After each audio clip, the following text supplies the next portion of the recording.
Today's job is an alternator on a 2012 Zafira Tourer 2 litre diesel.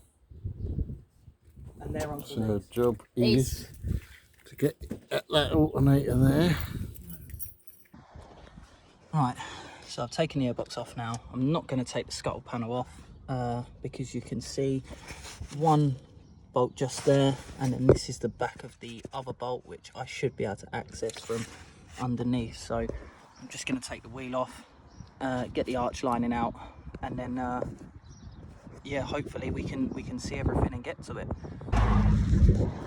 So your tensioner is a 15mm.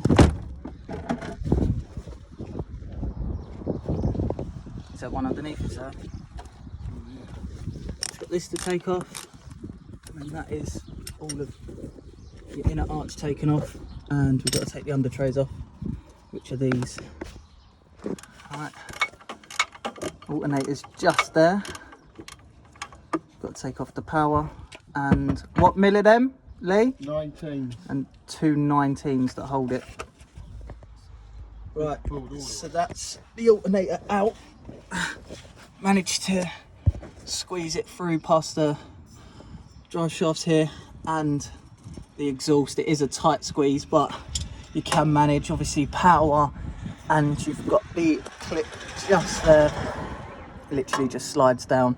It is a 2-person job, but get it done. Right, sorry we didn't show the process, but put a new auxiliary belt on. You can see the new belt, new alternators on. I'll see you tomorrow. It literally access through the bottom, straight in, done up tight. All the codes are gone. I'll put a screenshot of the codes in this video, but we're all done. Everything's going back together now.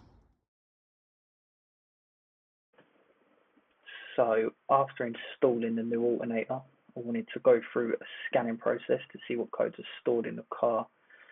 As you can see, I've got around 7 codes on the ECM. Main ones I'm looking for are P2500 and P2501, as this was alternator related. Just going to clear them to see what codes come back. Once I've done that, I'm going to turn the car on and scan the car whilst it's running to see if the codes P2500 and P2501 come back, which they haven't. So it's a job. Thanks for watching the video. Hope you liked it. If it helped you guys, make sure you give us a little thumbs up. Thank you very much.